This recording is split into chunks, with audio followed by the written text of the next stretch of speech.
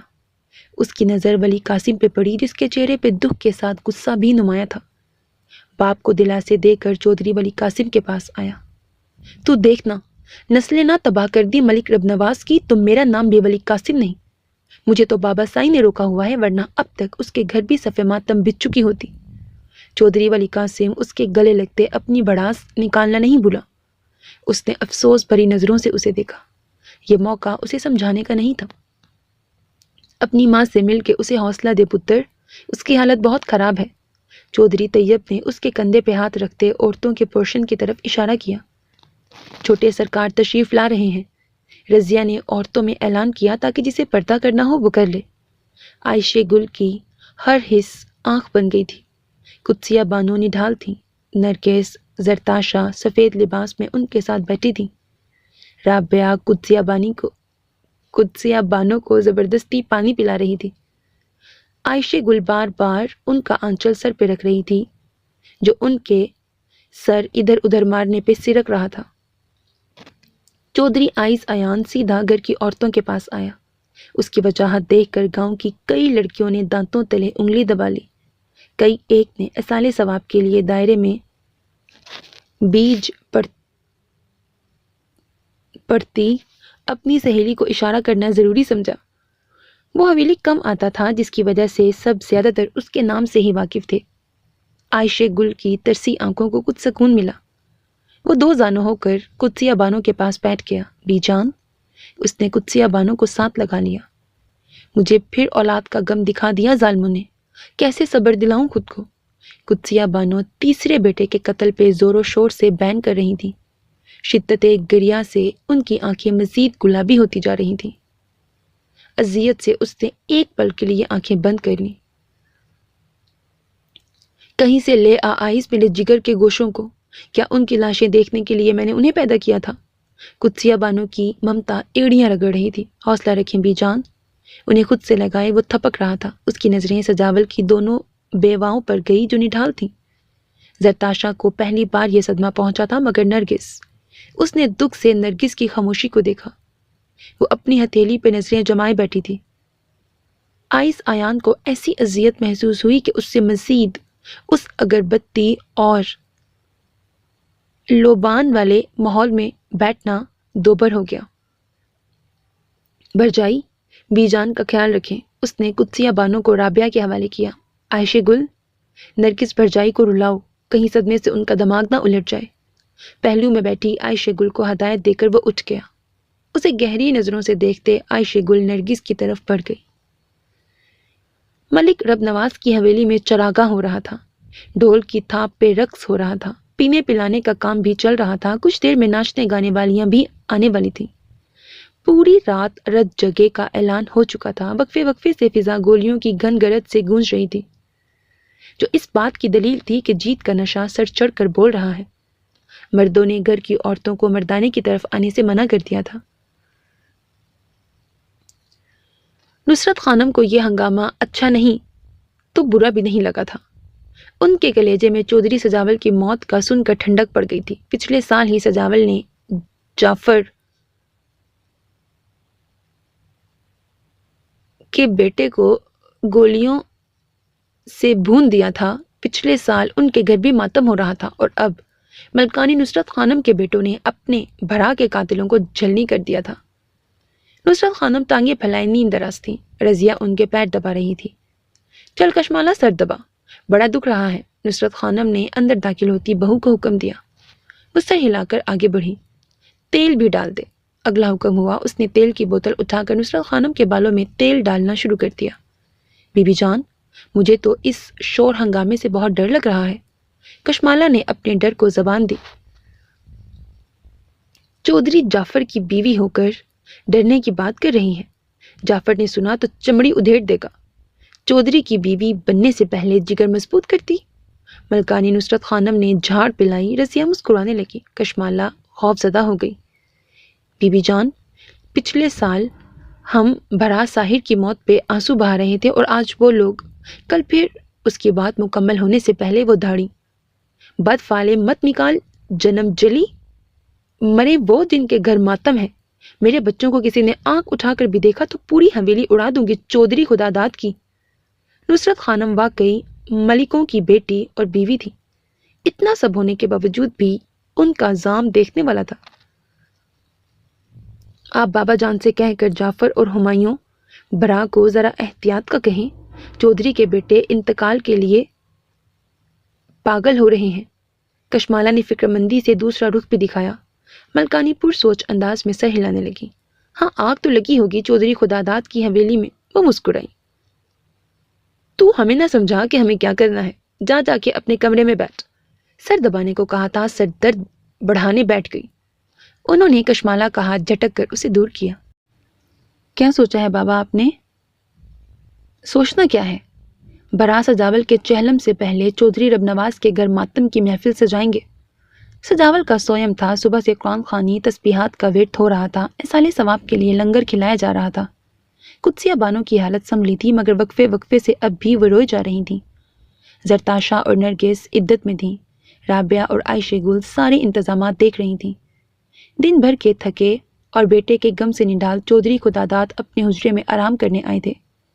ولی قاسم بھی وہیں تھا۔ جب آئس نے سوال کیا تو جواب ولی قاسم نے نفرت سے دیتے اپنے عزائم سے آگاہ کیا۔ کتنے قتل کریں گے اور کتنی قربانیاں دیں گے؟ آئس نے غصے سے ولی قاسم کی طرف رخ کیا۔ تو تیرا کیا خیال ہے، چوڑیاں پہن کر بیٹھ جائیں، گھٹنے ٹیک دیں؟ ولی قاسم اس سے زیادہ غصے سے بولا۔ نہیں، پھر وہی کریں جو آپ نے پلان کیا ہے۔ جعفر ہمایوں میں سے کسی کو قتل کر دیں تاکہ پھر آپ کو یا مجھے بھی جان رو لیں اور یہ سلسلہ ہم چاروں کے ختم ہونے تک چلتا رہے۔ وہ شدید غصے میں تھا۔ وہ باپ بھائی کے سامنے اتنے غصے کا مظاہرہ نہیں کرتا تھا، مگر جو کچھ ہو رہا تھا وہ پہلے بھی اس کا مخالف رہا تھا۔ بی جان کی حالت اور پھر برجائی کی سونی کلائیاں دیکھ کر اسے خود پہ اختیار رکھنا مشکل لگ رہا تھا۔ آپ لوگوں کو ترس نہیں آتا رابعہ برجائی پہ، جس نے شہریار برا کے ساتھ صرف 2 سال شادی کے بتائے اور سالوں سے بیوگی کی چادر اوڑھے بیٹھی ہیں؟ بچپن سے میں نے انہیں سفید آنچل میں دیکھا۔ برا بہرام برجائی نرگس کو روتا چھوڑ گئے تو برا سجاول نے انہیں اپنے نکاح میں لے لیا اور اب ایک بار پھر وہ بیوہ ہو گئی ہیں۔ آپ لوگوں کو بی جان پہ ترس نہیں آتا جو 3 جوان بیٹوں کو رو کے بیٹھی ہیں؟ ہوش کے ناخن لیں برا، یہ نسلوں سے چلی آ رہی دشمنی سے پیچھا چھڑانے کا سوچیں۔ کہیں یہ نہ ہو کہ دونوں حویلیوں میں جہاں آج انتقام کی آگ میں لوگ جل رہے ہیں، کل وہاں الو بولیں۔ چودھری خدا داد دونوں بیٹوں کو الجھتے دیکھ رہے تھے۔ وہ بغور دونوں بیٹوں کو دیکھ رہے تھے۔ وہ ان کا آخری سہارا تھے۔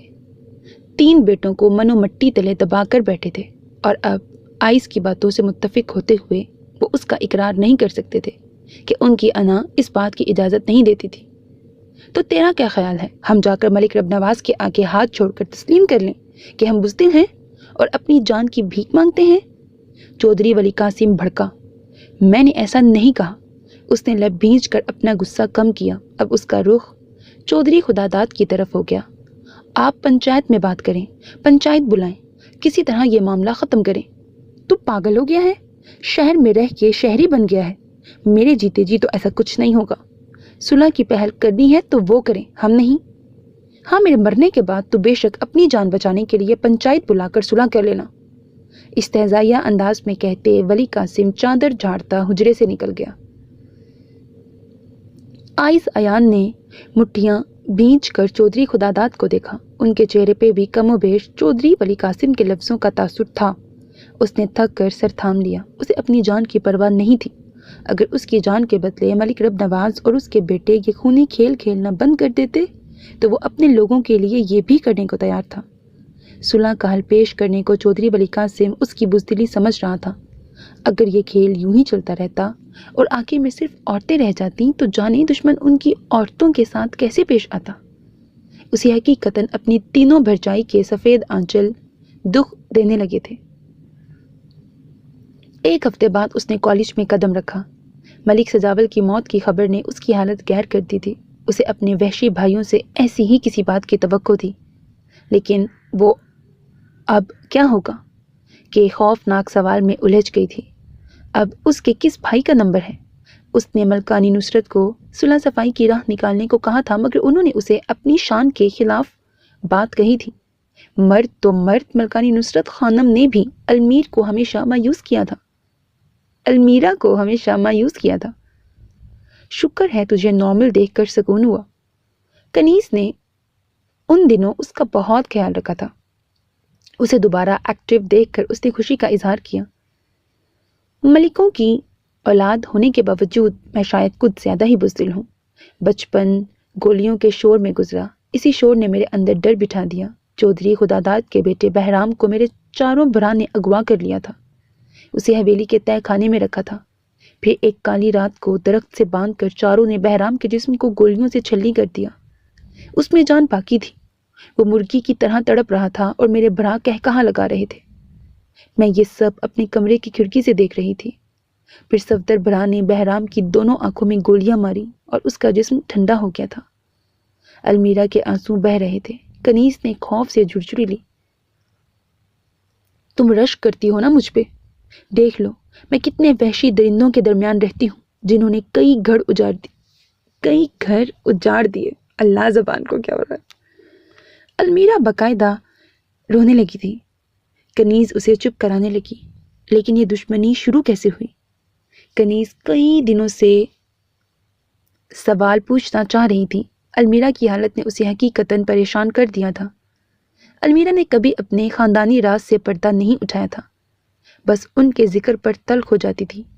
لیکن سجاول کے قتل اور آنے والے بھائی کے نمبر نے اسے درد و رنج میں مبتلا کر دیا تھا۔ المیرا کے لبوں پہ تلخ مسکراہٹ آ گئی۔ چودھری خداداد اور میرے بابا جان کے دادا ایک دوسرے کو خاص پسند نہیں کرتے تھے، ہمیشہ ایک دوسرے کو نیچا دکھاتے رہتے تھے۔ میرے بابا جان کے دادا زمان کو چودھری خداداد کے دادا جنید کی بہن پسند آ گئی۔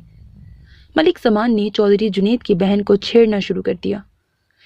زرمینہ نے گھر میں شکایت کی۔ پنچایت میں ملک زمان کو سزا سنائی گئی۔ زرمینہ نے خود ان کے منہ پہ سب کے سامنے جوتے مارے۔ ملک زمان شادی شدہ اور کئی بچوں کے باپ تھے۔ انہوں نے چپ سادھ لی، لیکن یہ خاموشی بڑا طوفان لے کر آئی۔ زرمینہ شادی کے دن اغوا ہو گئی۔ اگلے روز اس کی لاش جھاڑیوں سے ملی۔ عصمت دری کے بعد اسے بے رحمی سے قتل کر دیا گیا تھا۔ سب کا شک ملک زمان پہ گیا۔ پنچایت بلائی گئی۔ ملک زمان نے سینہ چوڑا کر کے اقرار کر لیا۔ ملک زمان اور چودھری جنید کا انتقام نسلوں میں منتقل ہوتا چلا گیا۔ میرے بابا جان 8 بھائی تھے، جن میں سے اب صرف میرے بابا جان اور چاچا عبدالغفار بچے ہیں۔ دوسری طرف کا مجھے پتہ نہیں۔ اب تک میرے 2 بھائی اس دشمنی کی بھینٹ چڑھ چکے ہیں اور دشمن کے 3۔ اب اگلا نمبر پھر ہمارا ہے۔ کنیز نے جھرجھری لی۔ یہ کھیل دیکھا جائے تو تمہارے خاندان نے شروع کیا۔ اصولاً ختم کرنے کے لیے تم لوگوں کو ہی کوشش کرنی چاہیے۔ کنیز زرمینہ کا دکھ محسوس کر کے بولی۔ المیرا کے لبوں پہ تلخ مسکراہٹ آ گئی۔ کوئی فریق جھکنے کو تیار نہیں۔ پنچایت نے کئی بار کوشش کی ہے، مگر یہ اونٹ کسی کروٹ بیٹھنے کو تیار نہیں۔ ایک بار تو ولی قاسم اور میرے بھائیوں نے بیچ پنچایت میں ایک دوسرے پر گولیاں چلا دی تھی۔ یہ کھیل چلتا رہے گا، بھلے کوئی دیکھنے والا نہ رہے۔ اچھا چھوڑو، ایکسپو پہ بک فیئر لگی ہوئی ہے، چل رہی ہو؟ کنیز نے دیکھا کہ اس موضوع کا کوئی حل نہیں نکل رہا تو اس نے موضوع بدل دیا۔ موڈ نہیں ہے۔ اگلی کلاس کا ٹائم دیکھتے اس نے انکار کر دیا۔ چلو نا، 1 ہفتے سے ہاسٹل میں پڑی ہو، کچھ چینج ملے گا۔ مجھے کچھ کتابیں بھی لینی ہیں۔ کنیز کے اصرار پہ وہ اسے دیکھنے لگی۔ ہاں کر دو نا۔ اوکے چلتے ہیں، کالج کے بعد۔ اس نے مسکرا کر حامی بھر لی کہ تلخ سوچوں سے کسی طور پیچھا بھی تو چھڑانا تھا. یہ ہوئی نا بات. کنیز کھل کر مسکرائی. تو اتنی اداس کیوں ہے؟ زرتاشا نرگس سے ہم کلام ہوئی. دونوں سوکنے رہ چکی تھی مگر سجاول کی زندگی میں بھی دونوں میں اچھی دوستی تھی اور اس کے مرنے کے بعد وہ اور قریب ہو گئی تھی. دونوں کا درد جو مشترک تھا. اپنے نصیب کو سوچ کر اداس ہو جاتی ہوں کہ عورت کو اللہ نے کیا سوچ کر بنایا اور مرد عورت کو کس طرح استعمال کرتا ہے. بہرام بہت اچھے تھے. میں بہت خوش تھی ان کے ساتھ لیکن انہیں قتل کر دیا گیا اور تیرے ہوتے ہوئے مجھے سجاول کے نکاح میں دے دیا گیا کہ چودھری خاندان کی عورت باہر نہیں دی جاتی. اب سجاول کا بھی قتل ہو گیا. اب نرگس نے اداس آنکھیں زرتاشا پر جما دی. اب چودھری ولی قاسم کی لاٹری کھلے گی. وہ اپنی منگ سے بھی نکاح کرے گا اور ہم دونوں سے بھی. یا کسی کو ذرا شرم محسوس ہوئی تو شاید ہم دونوں میں سے کسی کا کرا فال آئز ایان کے نام بھی نکل جائے. زرتاشا نے تلخ مسکراہٹ سے کہا. وہ دونوں عدت میں تھیں. ان کے کمرے کے پاس سے گزرتے کھلی کھڑکی سے آتی آوازیں آئز ایان کے کانوں پہ پڑیں تو وہ کئی لمحے تک ہل بھی نہ پایا. اپنی بھرجائی سے نکاح، وہ ایسا سوچ بھی نہیں سکتا تھا لیکن دونوں کی فکر بجا تھی. شہریار کے قتل کے وقت چونکہ بہرام کافی چھوٹا تھا اس لیے رابعہ اس اذیت سے بچی ہوئی تھی. آئس نے بچپن سے رابعہ کو سفید لباس میں ہی دیکھا تھا. ان کی گفتگو نے اسے مزید پریشان کر دیا تھا. وہ حویلی کے کچے علاقے میں آ گیا جہاں بہت سے پیڑ پودے اور قسم قسم کے پھول پھل تھے. اسے وحشت ہونے لگتی تھی حویلی کے در و دیوار سے. یہاں سے دور رہنے کے لیے ہی اس نے کراچی کے LBA سے MBA کرنے کو ترجیح دی تھی لیکن جب کبھی آتا تو دل گرفتہ لوٹتا تھا. کتنی آہیں سسکیاں دفن تھی اس حویلی میں. جو مر گئے صرف انہی کی گنتی تھی مگر جو چلتی پھرتی لاشیں تھیں وہ کسی کو نظر نہیں آتی تھی. اچانک حویلی کے پچھلے حصے سے کسی کے چیخنے کی آوازیں آنے لگیں. اس کی ساری حسیات الرٹ ہو گئیں. اس نے دھیان سے سنا. نسوانی چیخ تھی. لمحے کے 1000ویں حصے میں اس نے حویلی کے پچھلے حصے کی طرف دوڑ لگائی. اس طرف کئی کمرے تھے جو اصل میں ٹارچر روم کے طور پر استعمال ہوتے تھے. نسوانی آواز پہ اس کا حیران ہونا بجا تھا. وہاں پہنچ کر اس نے جو منظر دیکھا وہ اس کے حواس کو جھٹکا لگانے کے لیے کافی تھا. حویلی کے 6-7 آدمی قدرے فاصلے پہ کھڑے تھے. چودھری ولی قاسم کی پیٹھ اس کی طرف تھی. اس کے آگے کھڑی لڑکی بری طرح رو اور گڑ گڑا رہی تھی. آئز اس لڑکی کو نہیں دیکھ سکا کہ ولی قاسم عین اس کے سامنے کھڑا تھا جس سے وہ چھپ سی گئی تھی. بھرا کون ہے یہ لڑکی؟ آئز نے حیرانگی سے اسے مخاطب کیا. چودھری ولی قاسم پلٹا نہیں صرف گردن گھما کر اسے دیکھنے لگا. تو نے صحیح کہا تھا. یہ کھیل ہم دونوں کے مرنے تک چلنا تھا. میں نے کئی بار سوچا تیری بات میں وزن تھا اسی لیے میں نے ملک جعفر یا ملک ہمایوں کو قتل کرنے کا پلان کینسل کر دیا. چودھری ولی قاسم چلتا ہوا اس تک آیا. آئس کو اس کی کہانی سمجھ نہیں آئی. یہ لڑکی کون ہے؟ آئس ابھی تک ولی قاسم کے پیچھے چھپی لڑکی کو دیکھنے سے قاصر تھا. چودھری ولی قاسم سائڈ پر ہو گیا. ارے تو نہیں پہچانتا؟ ہاں تجھے دشمن کی پہچان کہاں ہے؟ تو بس لمبے لمبے بھاشن دے سکتا ہے امن کے صلح کے. اس نے مذاق اڑایا. آئس نے لب بھینچ کر سامنے سر جھکائے کھڑی تھر تھر کانپتی لڑکی کو دیکھا.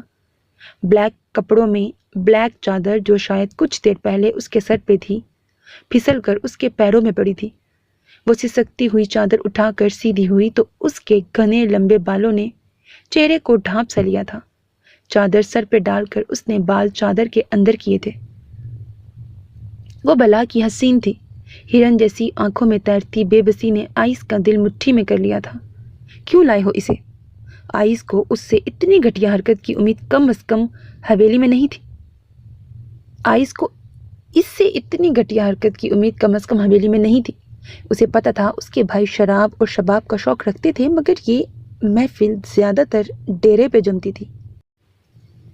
یہ سب سے محفوظ جگہ ہے جہاں اسے بے آبرو کر کے میں جلد ہی بازار کی رونق بنا دوں گا. ملک رب نواز کی بیٹی ملک ہمایوں اور ملک جعفر کی بہن بازار کی زینت بنے گی. چودھری ولی قاسم نے کہا لگایا. آئس ایان کے سر پہ جیسے پہاڑ گر گیا تھا۔ حیران آنکھوں سے اس نے اب کے دھیان سے اس چڑیا کی طرح بے بس نظر آنے والی حسین صورت کو دیکھا، جس کا چہرہ لٹھے کی مانند سفید ہو گیا تھا۔ اس میں شاید چیخنے کی ہمت بھی نہیں بچی تھی، تبھی گھٹی گھٹی چیخیں نکل رہی تھیں۔ سالوں سے چھپا کے رکھا اسے سب نے کراچی میں پورے گاؤں میں مشہور کر دیا کہ یہ آزاد کشمیر میں پڑ رہی ہے۔ میں نے بھی اپنے جاسوس چھوڑ رکھے تھے اور کل رات یہ خبر ملی۔ میں تو بھرا سجاول کی موت کے اگلے دن ہی اٹھا لیتا، لیکن موقع آج ملا۔ چودھری ولی قاسم خوشی سے اپنا کارنامہ سنا رہا تھا۔ ملک رب نواز اور اس کے بیٹوں کے سر کا سرور اتنا زیادہ تھا کہ ولی قاسم پھر سے مدہوش ہو رہا تھا۔ چادر کو مضبوطی سے دبوچے وہ رو رہی تھی۔ چل تو جا، یہ تیرے مطلب کا کھیل نہیں۔ چودھری ولی قاسم نے اسے چلے جانے کا اشارہ کر کے المیرا کی طرف پیش قدمی کی۔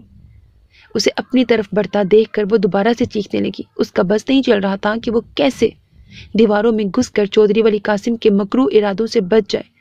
بھرا یہ نہ کر۔ آئس نے آگے بڑھ کر اسے روکنا چاہا۔ دیکھ، تو میرا متھا نہ چاٹ، جا یہاں سے۔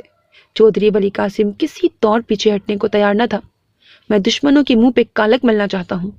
چودھری ولی قاسم نے المیرا کا ہاتھ پکڑنا چاہا مگر اس نے پیچھے کر لیے۔ اگر دشمنوں کے منہ پہ کالک ہی ملنی ہے تو یہ کام میں بھی کر سکتا ہوں۔ آئس ایان کے جملے پہ جہاں چودھری ولی قاسم کے چہرے پہ مسکراہٹ پھیلی، وہیں المیرا مرنے کے قریب ہو گئی۔ تھوڑی دیر پہلے اس یونانی دیوتا کی باتیں سن کر اسے کچھ امید ہوئی تھی کہ وہ اپنے بھرا کو روک لے گا، اسے زندہ درگور نہیں کرے گا، مگر اب وہ خود اس کے منہ پہ کالک ملنے کو تیار ہو گیا تھا۔ چل تو بھی شوق پورا کر لے۔ چودھری آئس ایان ہو یا چودھری ولی قاسم، کیا فرق پڑتا ہے؟ ہمیں تو اس کے منہ پہ کالک ہی ملنی ہے۔ چودھری ولی قاسم نے آمادگی ظاہر کی۔ چلو اوئے سب باہر، اپنا چھوٹا بڑا ہو گیا ہے۔ چودھری ولی قاسم ہنستے ہوئے سب کو چلنے کا اشارہ کرنے لگا۔ چودھری ولی قاسم نے کمرے سے باہر قدم رکھ دیے اور آئس ایان نے اندر۔ المیرا ساکت اسے دیکھ رہی تھی۔ آئس نے دروازہ بند کر دیا۔ وہ لڑکھڑا سی گئی۔ آئس نے آگے بڑھ کر اسے سنبھالا۔ اس کا متحوش چہرہ آئس کے بہت قریب تھا۔ خمدار پلکوں کی جھالر والی آنکھیں بند ہو رہی تھیں، جنہیں وہ پلکیں جھپک جھپک کر کھلی رکھنے کی ناکام کوششیں کر رہی تھی۔ گلابی تراشیدہ لب کپ کپا رہے تھے۔ وہ ہوش کھونے لگی تھی۔ اے لڑکی، وہ اس کے گال تپ تپا رہا تھا۔ ہوش میں آؤ۔ المیرا کے حواس بحال ہونے لگے۔ وحشت زدہ آنکھوں سے اسے دیکھا۔ وہ اس کے بہت قریب تھا۔ وہ تڑپ کر ایک طرف ہوئی۔ آئس بھی سیدھا ہو گیا۔ وہ پھر سے وحشت زدہ ہرنی بن کر دیوار سے چپک گئی تھی۔ دیکھو، میں تمہارے ساتھ کچھ نہیں کر رہا، لیکن تمہیں اسی طرح شور کرنا، چیخنا چلانا ہے جیسے تم پہلے کر رہی تھی، تاکہ باہر کھڑے میرے بھرا کو یقین ہو جائے کہ تمہارے ساتھ کچھ غلط ہو رہا ہے۔ تم سمجھ رہی ہو نا؟ آئس آہستگی سے اسے سمجھا رہا تھا۔ وہ پاگلوں کی طرح اسے دیکھے جا رہی تھی۔ آئس کے چہرے سے برہمی جھلکنے لگی۔ لڑکی، سمجھ نہیں آ رہی میری بات؟ اس نے آگے بڑھ کر اس کے بال مٹھی میں بھر کر جھٹکا دیا۔ المیرا کی چیخ نکل گئی۔ اسی طرح چلاتی رہو ورنہ میں جا رہا ہوں، کرتی رہنا ہر کسی کا سامنا۔ آئس نے اسے دھکا دیا۔ المیرا کئی لمحے اسے دیکھتی رہی۔ حواس بحال ہونا شروع ہوئے تو اس کی کئی بات سمجھ میں آنے لگی۔ ٹھیک ہے، مرو۔ آئس اسے گھورتا پلٹ کر دروازے تک آ گیا۔ اوپر کی چٹکنی کھولنے کو اس کے ہاتھ اوپر اٹھے تھے۔ اسے اپنی جان نکلتی محسوس ہوئی تھی۔ اس کی چیخوں سے کمرہ گونجنے لگا تھا۔ اس کی پشت سے لگی حقیقتاً چیخ چیخ کے رو رہی تھی، آبرو بچ جانے پہ۔ کنیز دوسرے بک سٹال سے لوٹی تو اسے المیرا کہیں نظر نہ آئی۔ وہ کھانے پینے کے سٹال سے کچھ لینے گئی تھی۔ اس کے بعد کنیز نے اسے نہیں دیکھا تھا۔ وہ اتنے بڑے ہال کے کئی چکر لگا بیٹھی مگر وہ اسے کہیں نظر نہ آئی تو اسے پریشانی ہونے لگی۔ پریشانی تشویش میں بدلنے لگی تو اس نے المیرا کے فون پر کال ملائی مگر وہ بند جا رہا تھا۔ اس کے پاس نصرت خانم کا نمبر تھا۔ اس نے فوراً انہیں کال کر کے احوال سنا دیا۔ کس احمق نے کہا تھا تم لوگوں کو یوں سڑکوں پہ مارے مارے پٹنے کو؟ ملکانی نصرت خانم چلائیں۔ کنیز سے انہوں نے ہمیشہ پیار شفقت سے بات کی تھی، اب جو آواز اس نے سنی اس کے ہاتھوں کے طوطے اڑ گئے۔ بی بی جان، وہ کنیز کچھ بولنے کے قابل نہ رہی تھی۔ اگر میری المیرا کو کچھ ہوا تو تجھے کتوں کے آگے ڈلوا دوں گی۔ ملکانی نصرت خانم کی گراتی آواز نے کنیز کے ہوش اڑا دیے تھے۔ کنیز نے آگے پیچھے کئی لوگوں سے المیرا کا حلیہ بتا کر پوچھا۔ بہت دیر کی کوشش کے بعد پتہ چلا کہ ایک بچہ المیرا کو کوئی پیغام دینے آیا تھا۔ المیرا اس کے ساتھ باہر تک گئی تھی، پھر نہیں لوٹی۔ وہ پیغام کس کا تھا؟ کون سا بچہ تھا؟ کنیز پاگلوں کی طرح ادھر ادھر پھر رہی تھی، اسے اپنی موت یقینی نظر آنے لگی تھی۔ ادھر ملک رب نواز کی حویلی میں افراتفری مچ گئی۔ ملک ہمایوں اور ملک جعفر نے المیرا کا نمبر پہلی فرصت میں سی پی ایل سی میں دیا تھا۔ اس کے موبائل فون کی آخری لوکیشن ایکسپو سینٹر ہی ریکارڈ میں تھی۔ کہیں چودھریوں نے ہمایوں نے خدشہ ظاہر کیا۔ تیاری کرو، چودھری خداداد کی حویلی میں صف ماتم بچھانے کا وقت آ گیا ہے۔ ملک جعفر نے سب کو اشارہ کیا۔ جعفر، جلد بازی کی ضرورت نہیں، تھوڑا صبر کرو، پہلے یہ پتا کرو کہ دشمن کراچی گئے تھے یا نہیں۔ ملک رب نواز نے انہیں تحقیقات کا حکم دیا۔ رستم، ملک ہمایوں حلق کے بل چلایا۔ رستم بھاگا بھاگا آیا۔ رستم اس کا خاص آدمی تھا جو دشمنوں کی حویلی میں ہوتی سرگرمیوں کی رپورٹ دیتا تھا۔ رستم کا خاص دوست چودھری خداداد کے گھر ملازم تھا۔ سرکار، آج عبد الرحیم نے طبیعت کی وجہ سے چھٹی کی تھی، میں نے اس سے معلوم کرنے کو کہا ہے۔ وہ پکی خبر دے رہا ہے کہ آج چودھری خداداد کی حویلی سے کوئی کراچی نہیں گیا۔ رستم نے سر جھکا کر اطلاع دی۔ سب کے چہرے متفکر ہو گئے۔ جھوٹ بول رہا ہے کمینہ۔ بابا جان، دیر نہ کریں۔ ملک جعفر تل ملا رہا تھا۔ بغیر کسی ثبوت کے چودھری خداداد کی حویلی پہ حلہ بولا تو دونوں طرف جانی نقصان ہوگا۔ پنچایت ہمیں سزا دے گی۔ آج 10واں ہے چودھری سجاول کا، پنچایت نے پہلے ہی وارننگ دی ہوئی ہے۔ ملک رب نواز نے پرسوچ لہجے میں کہا۔ پہلے ہی پنچایت سے بلاوا آ رہا تھا، ایسے میں وہ بغیر ثبوت کے چودھری خداداد کی حویلی پہ حملہ کرتے تو جانے سزا کے طور پر انہیں کیا کچھ کھونا پڑتا۔ پنچایت کے ڈر سے کیا ہم اپنی بیٹی کو چھوڑ دیں چودھری صاحب؟ ملکانی نصرت خانم نے حد ادب رکھتے ہوئے غصہ دکھایا۔ ہمیں بھی اپنی بیٹی کی فکر ہے، ہو سکتا ہے اس کے ساتھ کوئی حادثہ ہو گیا ہو۔ میں پنچایت میں بات کرنے جا رہا ہوں۔ ملک رب نواز اٹھ کھڑا ہوا۔ المیرا کسی کے ساتھ بھاگ تو نہیں گئی؟ اغوا ہوتی تو وہاں موجود لوگوں کو کچھ تو خبر ہوتی۔ جعفر کی بات پہ ملک رب نواز اور ہمایوں کے چہرے سے خون جھلکنے لگا۔ اگر ایسا ہوا تو اسے دیکھتے ہی گولی مار دوں گا، ملک رب نواز نے غصے سے کہا، اور باہر نکل گئے۔ دونوں باپ بیٹے پیچھے لپکے۔ مجھے شہروں سے اندازہ ہوا ہے، درندے اب نہیں ہیں جنگلوں میں۔ اس کی مخدوش حالت پہ آئز ایان کو بے حد ندامت ہوئی تھی۔ ولی قاسم کو اس نے ان لفظوں میں اس کی حالت کا بتایا تھا کہ وہ المیرا کو تنگ نہ کرے۔ وہ جتنی دیر اس کمرے میں رہا تھا اس کی سسکیاں ہچکیاں سماعت پہ ہتھوڑے کی طرح لگ رہی تھی۔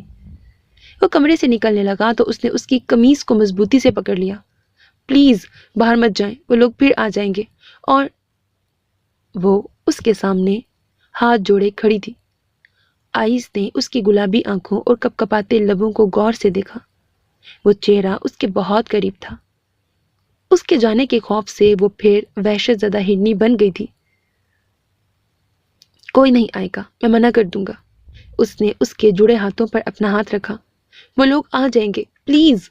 المیرا نے اس کے آگے پھر سے ہاتھ جوڑ دیے۔ کچھ کریں، مجھے یہاں سے نکال دیں۔ وہ دشمن کی بیٹی تھی، اس کے بھائیوں کے قاتل کی بہن، مگر اسے اس سے ہمدردی تھی۔ وہ عورتوں سے دشمنی نبھانے کا قائل نہیں تھا۔ تم جانتی ہو، تم اپنے دشمن کی حویلی میں اپنے دشمن سے بات کر رہی ہو۔ وہ جتانا نہیں بھولا تھا۔ میں صرف اس انسان سے مدد کی بھیک مانگ رہی ہوں جس نے مجھے لٹنے سے بچا لیا۔ آپ کے جانے کے بعد پھر کوئی آ گیا تو میں کیا کروں گی؟ وہ پھر رونے لگی۔ وہ خاموشی سے اسے دیکھنے لگا۔ اس کا خدشہ بجا تھا۔ چودھری ولی قاسم کب تک اس کی بات مانتا یہ گارنٹی اس کے پاس نہیں تھی۔ وہ بغیر جواب دیے چٹکنی کھول کر چلا گیا۔ المیرا سسک سسک کر رونے لگی تھی۔ ایک بچے نے اسے کہا تھا اس کے بھائی کے بندے باہر اس کا انتظار کر رہے ہیں، ضروری پیغام دینا تھا۔ وہ یہاں موجود ہے؟ یہ اس کے بھائیوں کو کیسے پتا؟ وہ حیران ہوتی باہر آئی تھی۔ جیپ میں اجنبی چہرے تھے۔ آپ بیٹھے، ملک ہمایوں آپ سے ملنا چاہتے ہیں، وہ سامنے ریسٹورنٹ میں آپ کا انتظار کر رہے ہیں، جیپ میں سوار شخص نے کہا۔ میں اپنی دوست کو بتا دوں؟ حیران ہوتی اس نے کنیز کو مطلع کرنا چاہا۔ صرف تھوڑی دیر کی بات ہے، آپ لوٹ آئیے گا۔ چودھری سجاول کے قتل کے بعد سب محتاط ہو گئے ہیں، آپ کو کوئی ملک ہمایوں کے ساتھ نہ دیکھ لے، اسی لیے انہوں نے ہمیں بھیجا ہے۔ وہ جیپ میں سوار ہو گئی کہ تھوڑی دیر میں پلٹ ہی آنا تھا، مگر یہ اس کی خام خیالی نکلی۔ کنیز کو کال کرنے کے لیے نکالا سیل فون کہاں گیا؟ وہ ناک پہ رکھے رومال سے بے ہوش کب ہوئی اسے خبر نہ ہوئی۔ ہوش آیا تو چودھری ولی قاسم اس کے سر پہ کھڑا تھا۔ وہ دشمن کا شکار ہو گئی تھی، دشمن نے ذہانت سے چال چلی تھی۔ اگر آئس دخل اندازی نہ کرتا تو وہ اب تک اپنی ہی نظروں میں گر چکی ہوتی۔ آئس اپنے کمرے کی طرف جا رہا تھا، وہ بے حد الجھا ہوا تھا۔ عائشہ گل نے اس کا راستہ روک لیا، وہ اس کی بچپن کی منگ تھی۔ سنا ہے بھرا ولی قاسم نے المیرا کو اٹھوا لیا ہے، اور تو اسی کے پاس تھا؟ عائشہ گل کا لہجہ شکایتی تھا۔ ایک مجبور لڑکی کو بچانے کے لیے کچھ نہ کر کے بھی اس کے صاف ستھرے دامن پہ داغ لگ گیا تھا۔ تو ایسا نہیں تھا آئس، مجھے تجھ سے ایسی امید نہ تھی۔ عائشہ گل کی آنکھوں میں آنسو تیرنے لگے۔ بلا شبہ وہ اس سے ٹوٹ کر محبت کرتی تھی، اس کے صاف شفاف کردار اور صاف کی پوری حویلی میں دھوم تھی، اور اب اس کا ٹوٹتا بت عائشہ گل کو تکلیف دے رہا تھا کہ وہ کسی پہیلی کا سراغ پا گیا ہو۔ تو نے چودھری گھرانے میں آنکھ کھولی ہے، یہاں کا ماحول سب کچھ تیرے سامنے ہے، پھر حیران کیوں ہے؟ اس کے اعصاب جھنجھلا گئے۔ تڑک کر جواب دیتے وہ آگے بڑھ گیا۔ پیچھے عائشہ گل نے ڈبڈباتی آنکھوں سے اسے دیکھا تھا۔ اپنے کمرے میں آ کر اس نے اپنا ٹریولنگ بیگ نکالا اور اپنا سامان رکھنے لگا۔ وہ جلد سے جلد حویلی سے نکلنا چاہ رہا تھا۔ ہمیشہ کی طرح اس کی وحشت بڑھنے لگی تھی۔ یہاں آ کر وہ ہمیشہ اپسٹ ہو جاتا تھا۔ گرے کلر کے شلوار سوٹ پہنے وہ چینجنگ روم سے نکل کر مرر کے آگے کھڑا بال بنانے لگا۔ دروازے پہ دستک ہوئی۔ آ جاؤ، اس نے آواز لگائی۔ ملازم دروازہ کھول کر دہلیز پہ آ کھڑا ہوا۔ چھوٹے سرکار، چودھری صاحب آپ کو بلا رہے ہیں، جلدی آنے کو کہا ہے۔ تم یہ بیگ میری گاڑی میں رکھو، میں آتا ہوں۔ مضبوط کلائی میں بلیک گھڑی پہنتے آگے کی طرف قدم بڑھا دیے۔ چودھری خداداد کمرے میں ٹہل رہے تھے، بے چینی ان کے انداز سے جھلک رہی تھی۔ چودھری ولی قاسم بھی قریب ہی کھڑا تھا۔ جی بابا سائیں، آپ نے بلایا؟ چودھری خداداد نے ٹہلنا ترک کر کے اس کی تیاری ملاحظہ کی۔ کہیں جانے کی تیاری ہے؟ انہوں نے کچھ سوچتے ہوئے اس سے پوچھا۔ جی، شہر واپس جا رہا ہوں۔ اس نے ماحول کی گمبھیرتا کو محسوس کیا۔ خیر ہے، آپ کچھ پریشان لگ رہے ہیں۔ چودھری خداداد نے چودھری ولی قاسم کو گھور کے دیکھا۔ جب اولاد باپ سے بنا پوچھے انتہائی قدم اٹھائے تو اسے پریشانی ہی ہوتی ہے۔ آئس نے نہ سمجھ انداز میں دونوں کے چہرے کو دیکھا۔ تم نے بھی مجھے نہیں بتایا کہ چودھری ولی قاسم نے المیرا کو اٹھوا لیا ہے اور وہ اس وقت حویلی میں ہے۔ انہوں نے آئس پہ غصہ کیا۔ وہ چونکا۔ مجھے علم نہیں تھا کہ برا نے آپ کو نہیں بتایا۔ مجھے لگا تھا اتنا بڑا قدم یہ آپ سے پوچھے بغیر نہیں اٹھا سکتے۔ آئس نے اپنی حیرانگی کو زبان دی۔ چودھری خداداد کے جسم میں چودھری جنید جیسے دادا کا خون دوڑ رہا ہے، جو عورتوں کی آڑ میں انتقام پورے نہیں کرتا، مگر میرا خون؟ انہوں نے غضبناک نظروں سے چودھری ولی قاسم کو گھورتے مٹھیاں بھینچ لیں۔ اب آئس کو یہ سچویشن سمجھ نہیں آ رہی تھی۔ ملک رب نواز پنچایت تک بات لے گیا ہے، اسے ابھی شک ہے، لیکن پنچایت نے حویلی کی تلاشی لی تو جو بے عزتی ہوگی اسے سوچ کر میرا دل شرمندگی سے مر جانے کو چاہ رہا ہے۔ وہ پریشانی سے پھر ٹہلنے لگے، جیسے کچھ سوچ رہے ہوں، پھر ٹھٹک کر رک گئے۔ آئس، تو اسے اپنے ساتھ شہر لے جا، بعد میں دیکھ لیں گے کیسے یہ مسئلہ حل کرنا ہے۔ اسے جیسے بچھو نے ڈنک مارا ہو۔ میں اپنے ساتھ لے جاؤں؟ ہاں، اس وقت یہی بہتر حل ہے۔ تو نکل ہی رہا ہے۔ ولی قاسم، المیرا کو آئس کے ساتھ روانہ کرو۔ وہ حکم کی تکمیل میں نکل گیا۔ بابا سائیں، میں اسے اپنے ساتھ نہیں رکھ سکتا۔ وہ انکاری تھا۔ چودھری آئس ایان، یہ میرا حکم ہے، میں پنچایت کی طرف جا رہا ہوں، تم نکلو اسے لے کر۔ وہ حکم صادر کر کے چلے گئے۔ وہ جھنجھلا گیا۔ آئس ایان نے ڈرائیونگ سیٹ پہ بیٹھتے ہوئے بیک مرر سے المیرا کے چادر میں لپٹے وجود کو دیکھا۔ خاموشی سے اسے مرسیڈیز کی پچھلی نشست پہ بٹھا دیا گیا تھا۔ اس کی آمد سے چند وفادار ہی باخبر تھے۔ بلا اجازت کسی کو حویلی کے پچھلے حصے کی طرف جانے کی اجازت نہ تھی، یہاں تک کہ حویلی کی عورتوں کو بھی نہیں۔ ابھی بھی حویلی کا پچھلا پھاٹک ہی استعمال ہوا تھا۔ بے دلی سے کالے شیشے چڑھا کر اس نے مرسیڈیز کو سڑک پہ ڈالا۔ جھنجھلاہٹ عروج پہ تھی۔ پچھلی طرف مکمل خاموشی تھی، جانے وہ رو رہی تھی یا نہیں آئس کو اندازہ نہیں ہوا۔ وہ اس کے اتنے سکون سے بیٹھنے پہ بھی حیران تھا۔ المیرا چند گھنٹوں میں جیسے کئی سال کا سفر طے کر چکی تھی۔ جب اسے مرسیڈیز میں بٹھایا گیا تو وہ خوف سے نچڑ چکی تھی، جانے اب اس کے ساتھ کیا ہونے والا تھا۔ لیکن ڈرائیونگ سیٹ کا دروازہ آئس ایان کو کھولتے دیکھ کر وہ قدرے پرسکون ہو گئی تھی۔ اس کی شکل دیکھ کر جیسے حبس بیجا میں ٹھنڈک کا احساس ہوا۔ اس کے چہرے سے جھلکتی بیزاری بھی اس سے پوشیدہ نہیں تھی۔ یقیناً اسے زبردستی مجبور کیا گیا تھا۔ وہ کہاں جا رہا تھا؟ اسے کہاں لے جا رہا تھا؟ وہ کچھ نہیں جانتی تھی۔ اس نے بھلے اسے حیوانگی کا شکار ہونے سے بچایا تھا، مگر وہ بھولی نہیں تھی کہ اس کی رگوں میں بھی دشمن کا خون دوڑ رہا ہے۔ باوجود اپنے گھر لوٹنے کی خواہش کے وہ اسے کچھ نہ کہہ سکی۔ بیک مرر سے آئس کی گہری نظریں اسے ہی دیکھ رہی تھیں۔ آگے آ کے بیٹھ جاؤ۔ بیک مرر سے اس کی نظر ملی تو اس نے ہولے سے کہا۔ وہ خاموشی سے باہر آئی۔ ارد گرد تاریکی اور سناٹے سے اسے ریڑھ کی ہڈی میں خون جمتا محسوس ہوا۔ وہ ابھی گاؤں میں ہی تھے۔ آئس نے جھک کر دوسری طرف کا دروازہ کھولا۔ وہ بنا چوں چراں کیے چپ چاپ بیٹھ گئی۔ آئس نے ایک عورت کی کمزوری کو بہت شدت سے محسوس کیا۔ دونوں حویلی کے مردوں نے جو خونی کھیل رچایا ہوا تھا، اس کا نشانہ عورتیں بھی بن رہی تھیں۔ اسے ہمدردی تھی۔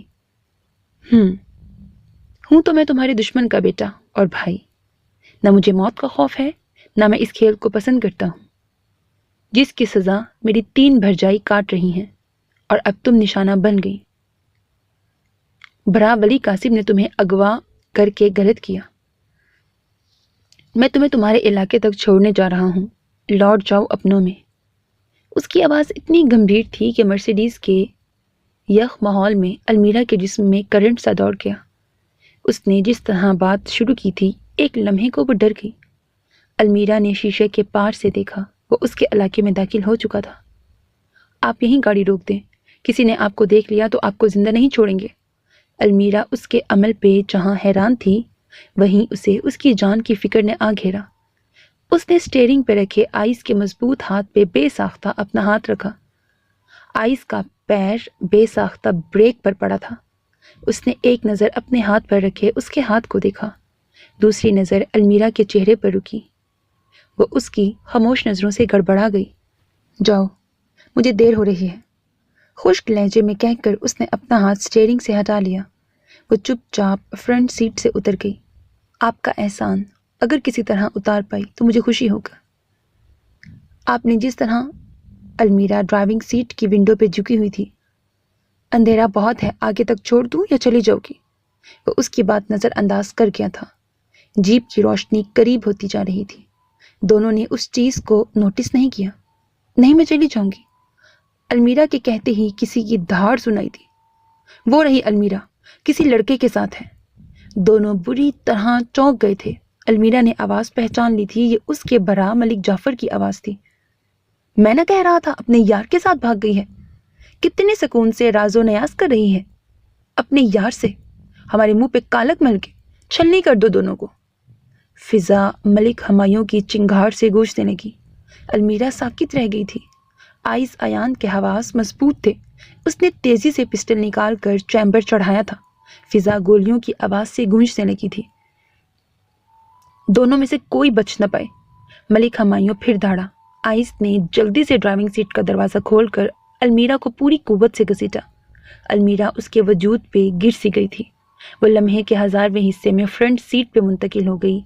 دروازہ بند کرتے آئس نے بھی فائر کرنا شروع کر دیا، جس کی وجہ سے آنے والی جیپ کی رفتار میں کمی آئی تھی، اور اسی کا فائدہ اٹھا کر آئس نے ایک ہاتھ سے اسٹیئرنگ سنبھال کر مرسیڈیز کا رخ گاؤں کے خارجی راستے کی طرف کر دیا تھا۔ جعفر کے بازو میں گولی لگی تھی۔ بھرا تو ٹھیک ہے؟ ملک ہمایوں کو فکر ہوئی۔ ہاں، پیچھا کرو اس کمینی اور اس کے یار کا، ڈرائیور نے جیپ کی رفتار بڑھا دی مگر کافی آگے جا کے بھی انہیں کوئی گاڑی نظر نہ آئی۔ کہاں غرق ہو گئے وہ لوگ؟ کس نے کہا تھا دور سے فائر کرنے کو؟ دیکھ تو لینے دیتے کون ناحجاز تھا؟ جعفر درد سے کراہتے ہوئے چلایا۔ گاڑی گاؤں کی تو نہیں تھی؟ ملک ہمایوں نے پرسوچ انداز میں کہا۔ بابا جان نے بلا وجہ پنچایت بلا لی، کتنی سبکی ہوگی جب بات کھلے گی۔ ملک جعفر آگے کی سوچ رہا تھا۔ وہ لوگ پنچایت کی طرف ہی جا رہے تھے کہ راستے میں المیرا نظر آ گئی۔ ہم انہی پہ الزام رکھیں گے، شک کی بنیاد پہ ہی۔ ہمایوں اڑا ہوا تھا۔ پہلے آپ ڈاکٹر کے پاس چلیں، خون زیادہ بہہ رہا ہے۔ المیرا اور اس کے یار کو بعد میں دیکھ لیں گے۔ ملک ہمایوں نے ڈرائیور کو کلینک کی طرف چلنے کو کہا۔ اس نے اتنی تیز رفتاری سے گاڑی بھگائی تھی کہ المیرا ادھر ادھر ڈول رہی تھی۔ لاک کرو اپنی طرف کا دروازہ۔ اسے خدشہ ہوا وہ نیچے ہی نہ گر جائے۔ اس نے حکم کی تعمیل کی۔ بلیک گلاس کی وجہ سے وہ لوگ آئس کو نہیں دیکھ سکے تھے۔ بلیک مرسیڈیز بھی رات کی تاریکی میں نظروں میں نہ آ سکی تھی۔ وہ بار بار گردن موڑ کر پیچھے دیکھ رہا تھا مگر پیچھے کسی گاڑی کے آثار نظر نہیں آ رہے تھے۔ تم ٹھیک ہو؟ پسٹل والا ہاتھ سٹیئرنگ پہ تھا۔ اس نے اسپات میں سر ہلایا۔ اب وہ شہر میں داخل ہو رہے تھے۔ پسٹل سٹیئرنگ کے اوپر رکھ کر وہ الرٹ تھا۔ دوسرے ہاتھ سے اس نے ماتھے پہ آئے بالوں کو پیچھے کرتے المیرا کی طرف دیکھا۔ وہ سسکیاں بھر رہی تھی۔ اسے کوفت ہوئی۔ کیا کرتی رہی ہو کہ تمہارے بھائی صفائی کا موقع دیے بغیر تمہاری جان کے دشمن بن گئے؟ اس نے غصے سے پوچھا۔ اس کے آنسوؤں میں روانی آ گئی۔ اب وہ باقاعدہ ہچکیوں سے رو رہی تھی۔ اس نے لب بھینچ کر پسٹل ڈیش بورڈ پر پھینکا اور سڑک پہ نظر جما دی۔ اسے لگا تھا اسے چھوڑ کر وہ آزاد ہو جائے گا مگر وہ بلا کی طرح اس کی جان سے چمٹ گئی تھی۔ باقی کا راستہ خاموشی سے کٹ رہا تھا۔ ڈرائیو کرتے کئی گھنٹے ہو گئے تھے مگر وہ بریک نہیں لے رہا تھا۔ کچھ کھاؤ گی؟ بھوک لگی ہے؟ صبح کی کرنیں بیدار ہونے لگی تو اسے خیال آیا۔ اس نے نفی میں سر ہلایا۔ بی جان نے کھانے کی چیزیں رکھوائی ہیں، تھرمس میں چائے بھی ہے۔ اس نے پچھلی نشست کی طرف اشارہ کیا۔ مجھے بھوک نہیں ہے۔ المیرا نے انکار کیا۔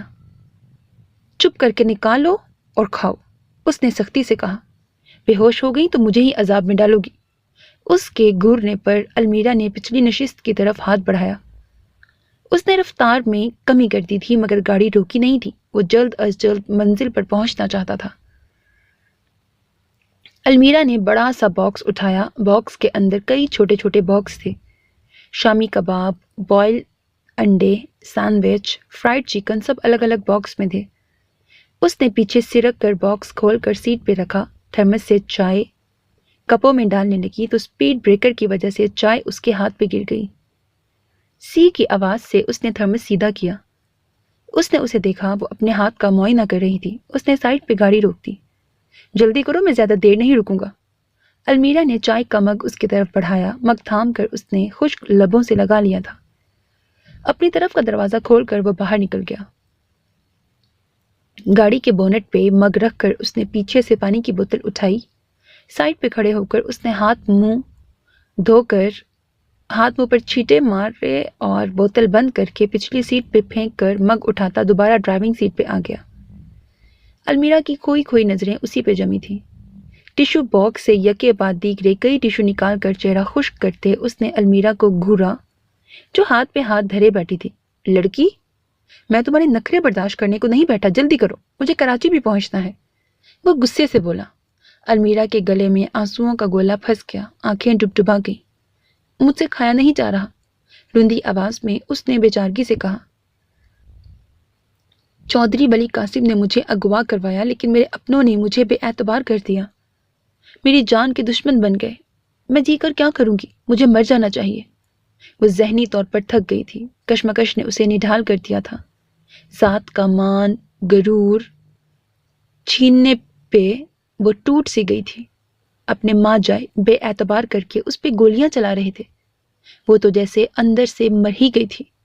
اس لمحے خود کو فنا کرنے کی خواہش اتنی شدید تھی کہ اس نے بجلی کی تیزی سے ڈیش بورڈ پہ رکھا آئس کا پسٹل اٹھا کر کنپٹی سے لگا کر ٹریگر دبانا چاہا۔ مجھے مر جانا چاہیے۔ اگر وہ اس کی طرف متوجہ نہ ہوتا تو وہ ٹریگر دبا بھی چکی ہوتی۔ اس نے اس کی کلائی پہ زوردار ہاتھ مارا اور پسٹل المیرا کے پیروں کے پاس جا گرا۔ اگلے لمحے آئس نے اس کے بازو جھنجھوڑ کر اس کا رخ اپنی طرف کیا۔ لڑکی، زیادہ افلاطون بننے کی کوشش نہ کرنا، ورنہ تم میرے غصے سے واقف نہیں ہو۔ میرے پسٹل سے مر کے مجھے پھنسانا چاہتی ہو۔ المیرا کے بازو میں اس کی آہنی گرفت کی وجہ سے درد ہونے لگا تھا۔ وہ اس کی غضبناک نظروں کی زد میں تھی۔ اس کے آنسو بہہ رہے تھے۔ زیادہ جذباتی ڈرامہ کرنے کی پھر کوشش مت کرنا۔ پسٹل اٹھاؤ۔ اس نے بازو پہ گرفت ہلکی کر کے پسٹل کی طرف اشارہ کیا۔ المیرا نے جھک کے پسٹل اٹھایا جسے اس نے جھپٹ کر اپنی سیٹ کے نیچے منتقل کر دیا۔ کھاؤ۔ خشک لہجے میں اتنی زور سے دھاڑا کہ بازو سہلاتی وہ ڈر سی گئی۔ کباب کا باکس اٹھا کر اس نے سامنے کیا۔ المیرا نے ڈبڈباتی نظروں سے اسے دیکھا۔ اس کے چہرے پہ سختی تھی۔ لڑکی، حقیقت کو قبول کر لو۔ کسی رشتے اور سہارے کے بغیر جینے کی عادت ڈال لو۔ تمہارے مر جانے سے تمہارا خون کوئی انقلاب نہیں لے آئے گا۔ کچھ پڑھا لکھا ہے، شعور تو ہوگا۔ اس کی دلی کیفیت کا اندازہ تھا۔ عجیب لہجہ تھا۔ سمجھا بھی رہا تھا تو پتھر مارنے کے انداز سے۔ باکس آنکھوں کے سامنے لہرایا تو المیرا نے کباب اٹھا لیا۔ المیرا کسی کے ساتھ بھاگ گئی ہے۔ پنچایت کے ساتھ یہ خبر آن کی آن پورے گاؤں میں پھیل گئی تھی۔ پنچایت کے ارکان نے ملک رب نواز کو چودھری خدا داد پہ الزام لگانے پہ سخت سرزنش کی تھی۔ چودھری خدا داد اور چودھری ولی قاسم ان کی ذلت پہ خوش تھے۔ ان کی عقل مندی نے دشمنوں کو شرمندہ کروا دیا تھا۔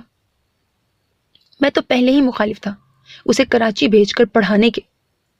جعفر بینڈیج والے بازو پہ ہاتھ رکھتا گرایا۔ کیا ضرورت تھی تم لوگوں کو المیرا اور اس لڑکے پہ گولی چلانے کی؟ میں نے کیا سوچا تھا اور تم لوگوں کی حرکت نے الٹا پورے گاؤں اور پنچایت میں مجھے شرمندہ کروا دیا۔ میں چودھری خدا داد کی تھو تھو کروانا چاہتا تھا۔ پہلے المیرا کو پکڑ تو لیتے۔ ملک رب نواز، ملک ہمایوں اور ملک جعفر پہ برس رہے تھے۔ ملکانی پتہ کرواؤ اس کی سہیلی سے کون تھا وہ لڑکا، اور المیرا کا اس سے کب سے چکر چل رہا تھا۔ ملک رب نواز نے چپ بیٹھی ملکانی نصرت خانم کو حکم دیا۔ انہوں نے سر ہلایا۔ ان کا بس نہیں چل رہا تھا کہیں سے المیرا ملے اور وہ اس کا گلا دبا دے۔ آئس ایان کے پیچھے وہ 3 کمروں کے فلیٹ میں داخل ہوئی۔ فلیٹ ویل فرنشڈ اور ڈیکوریٹڈ تھا۔ ایک سے بڑھ کے ایک نفیس چیز اس بڑے سے فلیٹ کی رونق بڑھا رہی تھی۔ دیواروں پہ آویزہ نفیس پورٹریٹ، خوبصورت پردے، دبیز کارپیٹ، مہنگا فرنیچر، غرض ہر چیز سے خوبصورتی جھلک رہی تھی۔ گیٹ بند کر کے وہ ایک کمرے میں چلا گیا۔ وہ کئی لمحے لاؤنج کے صوفے سے لگی کھڑی رہی۔ جب ٹانگیں تھکنے لگیں تو صوفے پہ بیٹھ گئی۔ اسے بیٹھے جانے کتنی دیر ہو گئی تھی۔ فلیٹ میں سناٹا اور ملگجا اندھیرا تھا۔ پوری رات سفر میں گزری تھی، ایک پل کو بھی پلک نہیں جھپکی تھی۔ پرسکون ماحول اور دبیز صوفے پہ کب اس کی آنکھ لگ گئی اسے خبر نہ ہوئی۔ اس کی آنکھ کسی آواز سے کھلی تھی۔ اس نے ارد گرد نظر دوڑائی۔ وہ مین گیٹ پہ تالا لگا رہا تھا۔ پھر اس نے لاؤنج سے ملحق امریکن کچن کی طرف قدم بڑھائے۔ ماحول میں خوشبو سی بسی ہوئی تھی، غالباً وہ کچھ پکا رہا تھا۔ المیرا نے دیوار کی طرف دیکھا، گھڑی رات کے 2 بجا رہی تھی۔ آئس نے پاستا چکن اپنی پلیٹ میں نکالا اور دوسرے صوفے پہ آ کر بیٹھ گیا۔ ریموٹ سے LED آن کیا۔ چینل سرچنگ کرتے اس کی نظر المیرا پہ پڑی۔ پاستا بنایا ہے، جا کے اپنے لیے نکال لو، مجھ سے مہمان نوازی کی امید مت رکھنا۔ چکن فورک میں پرو کر منہ میں رکھتے اس نے نظریں دوبارہ اسکرین پہ جما دی۔ المیرا کو بے حد حیرت ہوئی۔ چودھری خدا داد کا بیٹا خود کوکنگ کر رہا تھا۔ اسے بھوک محسوس ہونے لگی۔ سچ ہے، کتنے ہی نامساعد حالات ہوں، بھوک اور نیند انسان کا پیچھا نہیں چھوڑتی۔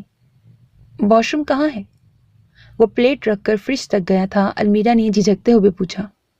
کولڈ ڈرنک کی بوتل نکال کر گلاس کاؤنٹر سے اٹھاتے اس نے ایک کمرے کی طرف اشارہ کیا۔ وہ چپ چاپ کمرے میں چلی گئی۔ یہ کمرہ بھی خوبصورت فرنیچر سے سجا ہوا تھا۔